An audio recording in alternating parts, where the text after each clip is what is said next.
नमस्कार, आप सुन रहे हैं रेडियो हिंदुस्तान और मैं हूं आपके साथ मनीषा। मित्रों, जैसा कि आप जानते हैं, जो हमारी सनातन परंपरा है, सनातन संस्कृति है, भारतीय संस्कृति है, वो कितनी वैज्ञानिक है और युगों युगों से उसकी वैज्ञानिकता प्रमाणित है, चाहे कोई उसे माने या ना माने।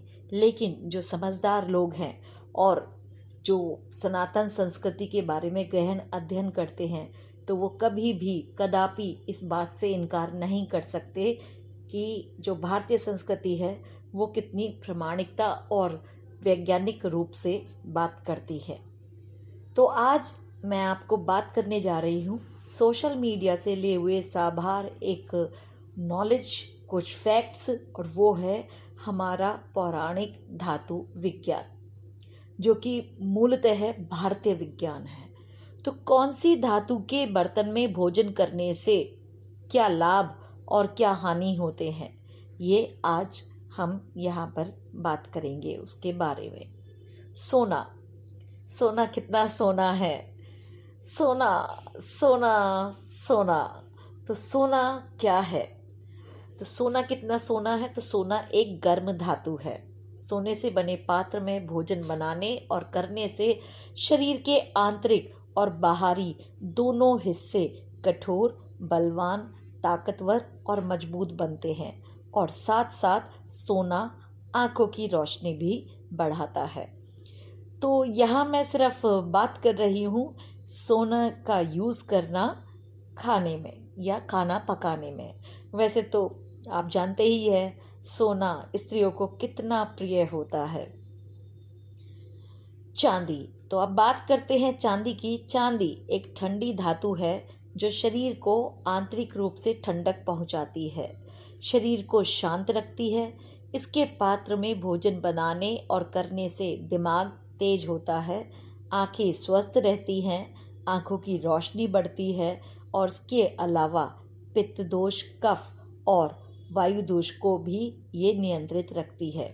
इसके अलावा साथ ही साथ चांदी में रखे हुए बर्तन में आप पानी पिए, गिलास में पानी पिए, तो उससे भी आपके दिमाग को शांति मिलती है। आपका जो गुस्सा है, क्रोध है, वो भी कम होता है।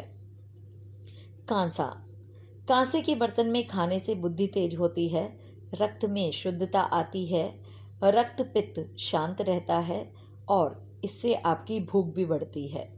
कांसे के बर्तन में खट्टी चीज़ें नहीं रखनी चाहिए और ना ही खानी चाहिए, क्योंकि खट्टी चीज़ें इस धातु से क्रिया करके विषैली हो जाती हैं और जो कि सेहत के लिए हानिकारक होती है।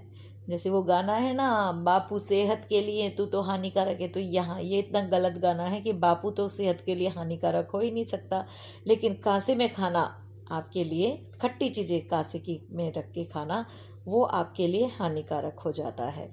तो कांसे के बर्तन में खाना बनाने से ही केवल जो हमारे जो पोषक तत्व हैं वो ज़्यादा नष्ट नहीं होते, केवल 3% ही नष्ट होते हैं।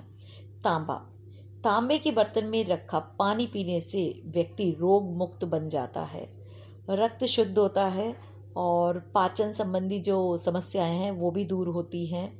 स्मरण शक्ति अच्छी होती है, लीवर संबंधी समस्या दूर होती है। तांबे का पानी शरीर के जो विषैले टॉक्सिन्स है, विषैले तत्व हैं, उनको भी खत्म कर देता है। इसीलिए इस पात्र में रखा पानी स्वास्थ्य के लिए उत्तम होता है। लेकिन तांबे के बर्तन में कभी दूध नहीं पीना चाहिए, इससे शरीर को नुकसान पहुंचता है। अब बात करते हैं पीतल की। पीतल के बर्तन में भोजन पकाने और करने से कृमि रोग, कफ और वायु दोष की बीमारी नहीं होती है। पीतल के बर्तन में खाना बनाने से केवल 7% उसके पोषक तत्व ही नष्ट होते हैं। लोहा, लोहे के बर्तन में बने भोजन खाने से शरीर की शक्ति बढ़ती है। लोह तत्व शरीर में जो आवश्यक पोषक तत्व है उनको बढ़ा देता है। लोहा कई रोगों को भी खत्म करता है, जैसे पांडु रोग को मिटाता है, शरीर में स्वेलिंग और पीलापन नहीं आने देता। एक कामला रोग होता है वो भी इसको भी ख़त्म कर देता है और जो जॉन्डिस है उसको भी दूर रखता है। लेकिन लोहे के बर्तन में खाना नहीं खाना चाहिए, क्योंकि इसमें खाना खाने से बुद्धि कम होती है और दिमाग का नाश होता है। आई रिपीट, लोहे के बर्तन में खाना नहीं खाना चाहिए क्योंकि इसमें खाना खाने से बुद्धि कम होती है और दिमाग का नाश होता है। लोहे के पात्र में दूध पीना लेकिन अच्छा होता है। अब बात करते हैं स्टील की। स्टील के बर्तन नुकसानदायक नहीं होते क्योंकि ये ना ही गर्म से क्रिया करते हैं और ना ही अम्ल से, इसलिए नुकसान नहीं होता है। इसमें खाना बनाने और खाने से शरीर को कोई फायदा भी नहीं पहुंचता तो नुकसान भी नहीं पहुंचता, यानी कि नो प्रॉफिट नो लॉस। हालांकि कहा जाता है कि ज्योतिषीय रूप से, एस्ट्रोलॉजिकली, स्टील के बर्तन में खाना खाना भी इतना अच्छा नहीं होता क्योंकि स्टील भी बनती तो आखिर लोहे से ही है। तो अब बात करते हैं एल्यूमिनियम की। एल्यूमिनियम बॉक्साइट का बना होता है। इसमें बने खाने से शरीर को केवल और केवल नुकसान होता है। कहा जाता है कि पहले जो जेल में कैदी जो बंद होते थे उनको एल्यूमिनियम के बर्तनों में खाना परोसा जाता था। एल्यूमिनियम के बर्तन में खाना बनाकर और उसी में परोसा जाता था। तो ये एक तरीके से स्लो पॉइजन का काम करता था कि जिससे इन कैदियों को जल्दी से मौत आ जाए, यानी कि जैसे फांसी की सजा ना देकर उनको जो स्लो पॉइजनिंग की तरह से उनको इसमें खाना दिया जाता था। यह आयरन और कैल्शियम को सोखता है, इसलिए इससे बने पात्र का उपयोग नहीं करना चाहिए। एल्यूमिनियम का उपयोग करने से, यानी कि खाना बनाने और खाने में इससे जब आप इसका उपयोग करते हैं तो इससे हड्डियां कमजोर होती हैं, मानसिक बीमारियां तक हो जाती हैं। इससे लीवर और नर्वस ब्रेकडाउन जैसी प्रॉब्लम भी होती हैं क्योंकि ये लीवर और नर्वस सिस्टम को हानि पहुंचाते हैं। इसके साथ साथ किडनी फेल होना, टीबी, अस्थमा, दमा, बात रोग, शुगर जैसी गंभीर बीमारियां होती हैं। आज आप देखें तो हर बंदे को, हर दूसरे बंदे को डायबिटीज तो होती ही होती है और साथ ही साथ किडनी फेल होने की भी बहुत आम समस्या हो चुकी है और अस्थमा और दमा भी बहुत आम रोग हो चुके हैं। एल्यूमिनियम के प्रेशर कुकर से खाना बनाने से उसके 87% पोषक तत्व खत्म हो जाते हैं। तो देखिए आप एल्यूमिनियम कितना हानिकारक है।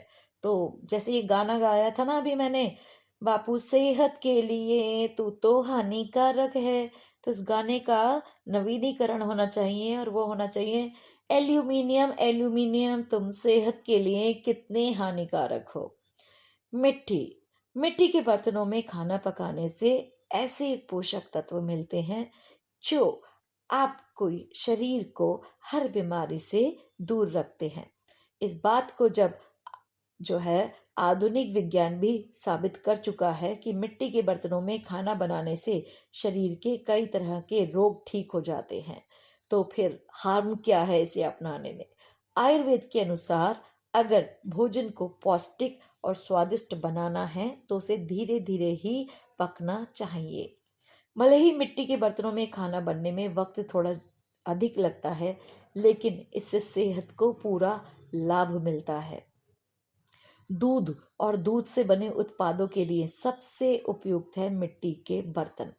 मिट्टी के बर्तन में खाना बनाने से पूरे 100% पोषक तत्व मिलते हैं। यदि मिट्टी के बर्तन में खाना खाया जाए तो उसका अलग से स्वाद भी आता है। कुल्हड़ वाली चाय, पहले जब शादी ब्याह में जाया करते थे ना तो कुल्हड़ में मिलता था चाय, तो वो जिसकी सौंधी सौंधी खुशबू होती थी, oh my God, that was miraculous. बहुत बहुत अच्छी लगती थी। और मिट्टी के कुल्हड़ में ही हमें वो मिलता था, जो रूह अफ़ज़ा वाला दूध होता था, तो वो भी मीठा दूध भी उसमें बड़ा टेस्टी लगता था। कुल्हड़ में जो दूध मिलता है हलवाई की दुकान पर, जो बहुत गाढ़ा सा ऐसे रबड़ी वाला जैसे मिलता है, वो भी बहुत टेस्टी। और जब पहले जो दावतें हुआ करती थी तो ये पहले बुफे सिस्टम नहीं हुआ करता था और पत्तलों में खाना हुआ करता था, यानी कि जो लीव्स होती हैं उन्हें ड्राई करके उनके दोने और पत्तलें बनाई जाती थी और मिट्टी के जो ये सकोरे होते थे, कुल्हड़ होते थे, तो उसमें रायता पिया जाता था और जो सौंधी सौंधी उसकी खुशबू आती थी मित्रों, उसकी क्या कहने, अलग ही बात हुआ करती थी। तो एक बार तो एक अंग्रेज ने कहा भी था, अपने अकाउंट में उसने लिखा था कि भारतीय तो इतने अमीर होते हैं कि वो एक बार जिस बर्तन में खाना खा लें, फिर दोबारा उस बर्तन में खाना भी नहीं खाते हैं। तो क्योंकि जो कुल्हड़ और जो ये पत्तले वगैरह होती है तो इतना हाइजीनिक होता था कि एक बार उसे खाया और उसे फिर फेंक दिया जाता था। इसके अलावा पुराने ज़माने में जो राजे महाराजे हुआ करते थे, जो रॉयल रिच फैमिलीज हुआ करती थी, तो वहाँ तो सोने और चांदी के बर्तनों में ही खाना खाया जाता था, क्योंकि वो भी हमारी दिमाग की बत्ती जला देते हैं, अर्थात हमारी बुद्धि को बढ़ा देते हैं। और अभी भी आप देखें तो बहुत सारी आयुर्वेदिक दवाइयाँ ऐसी हैं जिसमें सोने और चांदी को भी मिलाया जाता है। तो दोस्तों, ये थी हमारी सनातन संस्कृति की महत्ता, धातु विज्ञान भारतीय दृष्टि से। मिलती हूँ आपसे फिर एक नई जानकारी के साथ। तब तक सुन करते रहिए काम और सुनते रहिए रेडियो हिंदुस्तान। जय सनातन, जय श्री राम।